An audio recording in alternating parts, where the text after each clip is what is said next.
la valorización, se quiebra Montería, se acaban las obras, ¿qué pasaría? Es que resulta que él cuando llegó Montería estaba quebrada, porque Montería tiene más de 8 años, está intervenida a través de la figura de intervención económica. Entonces no hay tarde que Montería se va a quebrar. Montería tiene otras fuentes de ingresos que no la va a permitir que se quiebre. Además, Montería tiene, el municipio debe cobrarle a los comerciantes que deben más de 50.000 millones de pesos.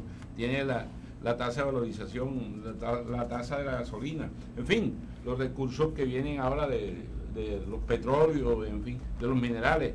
Hay muchas formas.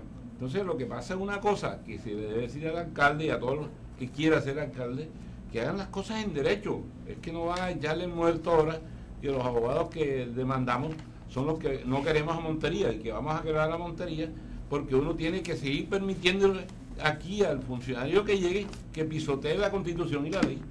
Ahora, lo que están diciendo que los comprometimientos de vigencia futura excepcionales son ilegales e inconstitucionales son nada más ni nada menos que el Consejo de Estado, que ya determinó que eso es ilegal, que la circular conjunta externa de la Procuraduría, la Contraloría y del Ministerio de Hacienda, que dicen que los entes territoriales deben derogar esos acuerdos. Entonces, si el acuerdo de valorización tiene en uno de sus artículos la autorización a comprometer vigencias futuras excepcionales, y si eso es ilegal, ¿quién hizo la ilegalidad? Pues el mismo consejo, porque si hubieran hecho el acuerdo, como dices tú, Juan, bien estructurado, dentro de las normas legales, no estuviéramos pasando eso. Ahora, el municipio de Montería no se va a quebrar. ¿De dónde sacaron eso?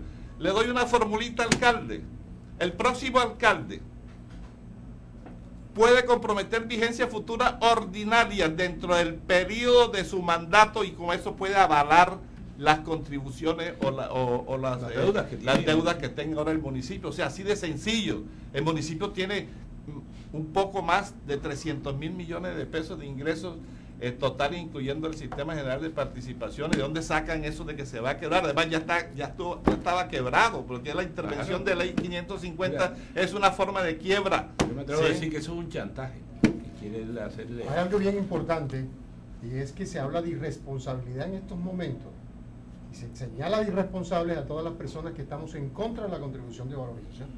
Desde que nació la contribución de valorización, desde que comenzó a implementarse la contribución de valorización, varias personas, incluidos nosotros, hemos estado en contra de la contribución de valorización.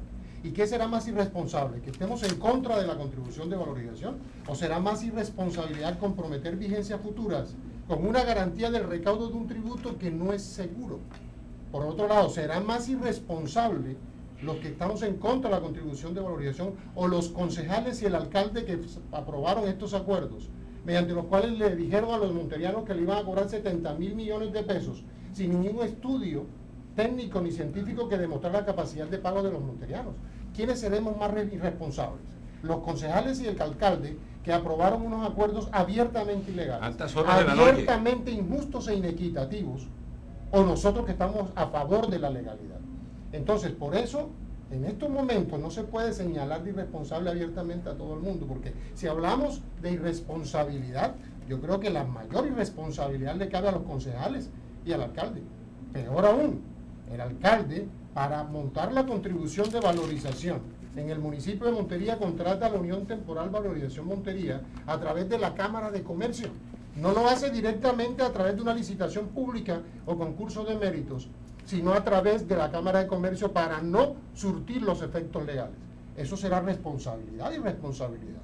Más aún, el estudio que hace la Unión Temporal Valorización Montería, que es un estudio grueso, que supuestamente cree uno que se gastaron mucho en materia gris, no sirve absolutamente. Se gastaron 600 millones de pesos para que esa Unión Temporal hiciera un supuesto estudio en el 2010, después de 2 años de haber sacado los acuerdos de valorización, para que determinara si realmente los monterianos podrían pagar los 70.000 millones o no. Ese estudio no llegó a ninguna conclusión concreta, porque ese estudio carece de objetividad. Para darles un ejemplo nomás, de la población que se tomó del sector residencial, que fueron aproximadamente 17.000 predios, solamente se cogieron para investigar 380 predios, que es totalmente absurdo. Y la forma como determinaron la contribución de valorización para los comerciantes fue con una media nacional teniendo en cuenta ingresos brutos de comerciantes. Entonces, ¿será eso responsabilidad? Ahora, como se instrumentaron los decretos para poder cobrarle la valorización en forma individual a todos los monterianos, fue de la forma más ilegal que he podido yo ver en materia tributaria. Eso será responsabilidad. Y más aún, la factura, recibo de pago, resolución, no se sabe cómo se llama, o citación, que se creó para cobrar la contribución a cada uno de los monterianos. ¿Eso será responsabilidad o será irresponsabilidad?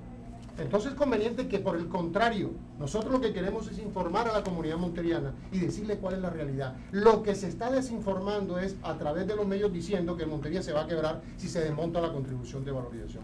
Que estamos en contra de Montería, que no queremos a Montería, por el contrario. Ahora, también es falso que si se cae la contribución de valorización no se pueden seguir haciendo obras. Lo mismo se decía con el impuesto de parques, que si el impuesto de parques se quitaba, no podían haber más parques en Montería. Montería se quedaba sin parques. ¿Y qué se demostró? Que se pueden hacer parques sin cobrar un impuesto ilegal. Es lo mismo que estamos diciendo ahora, que se pueden hacer obras en Montería de gran envergadura sin necesidad del cobro de una contribución ilegal, como es la contribución de valorización. Doctor Hugo, las contribuciones de valorización normalmente se cobran sobre el área de influencia de la construcción, y a esto se refiere el tribunal, ¿cierto? Por supuesto, la contribución de valorización, su nombre lo dice, históricamente ha sido porque las obras que realiza el municipio, en este caso, reportan un mayor beneficio en el bien inmueble. Los inmuebles aumentan su valor, es decir, se valorizan. Pero aquí no podemos indiscriminadamente cobrarle valorización a todo el mundo porque se van a realizar obras, porque se está creando de una manera muy indirecta un impuesto de obras públicas, que eso no existe en la legislación colombiana. Y otra cosita, y escúcheme, otra cosita, y hay que recordarle y decirle a toda la opinión cordobesa y monteriana en particular, que los actos administrativos se derogan con otro acto administrativo. Es decir, que las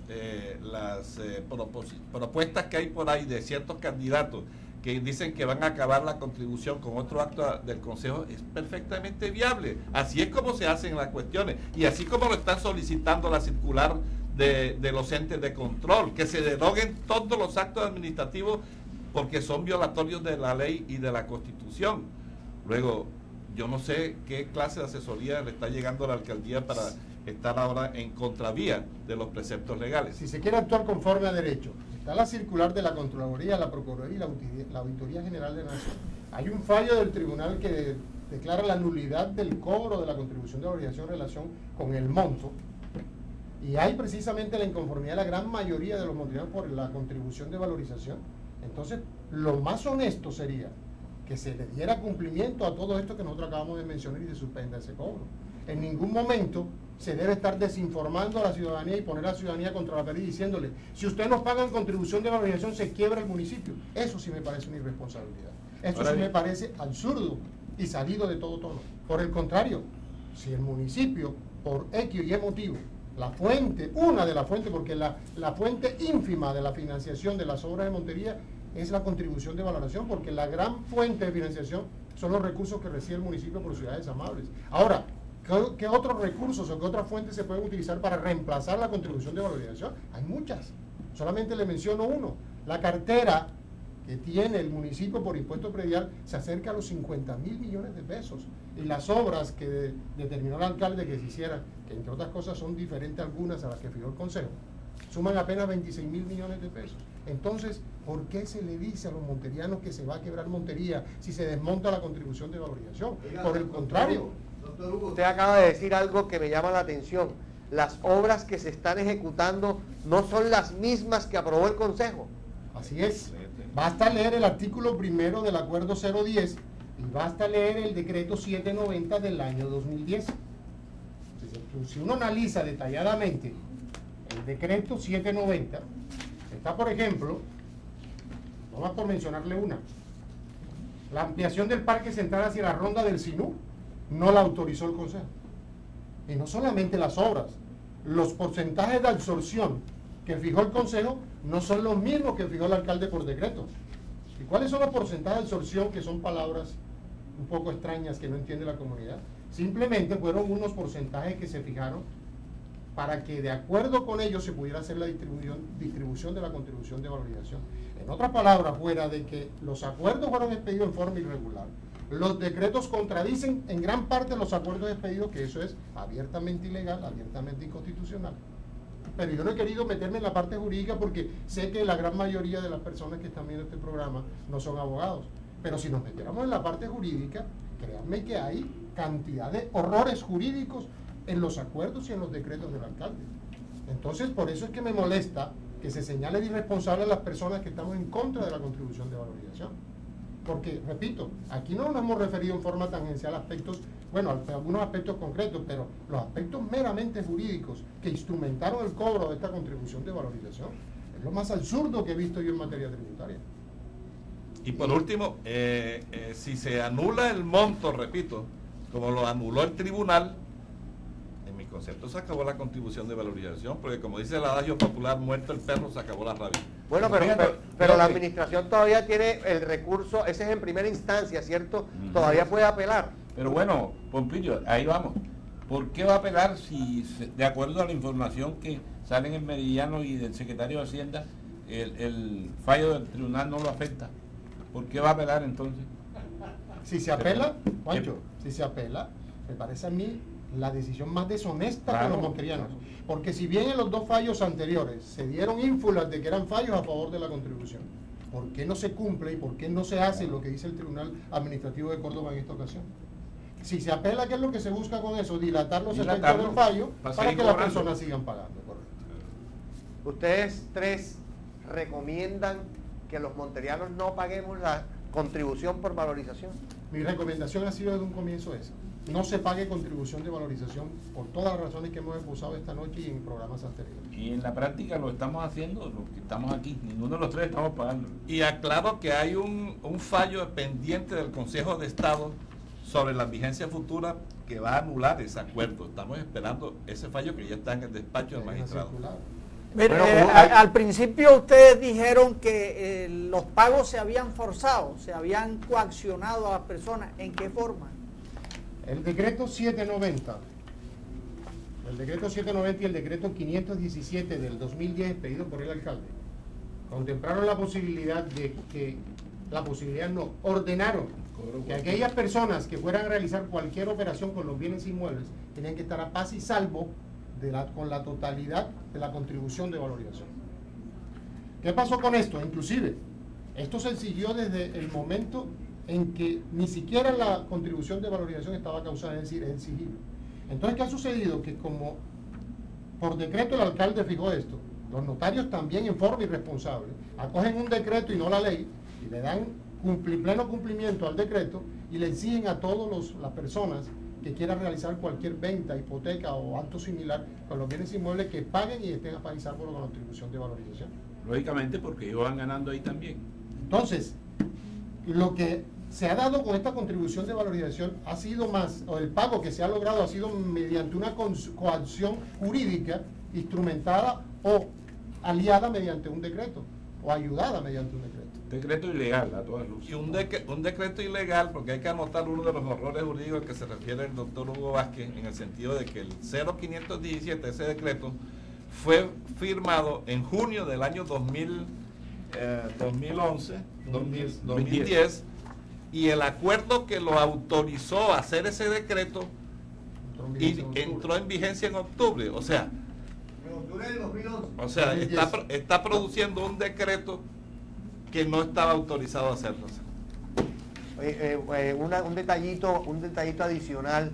El doctor Hugo Vázquez hizo referencia al tema de las concesiones, como por ejemplo Parques. El alcalde se ufanó ayer de que su administración ha tumbado las concesiones, pero hasta donde yo entiendo eso también es una mentira de ese niño.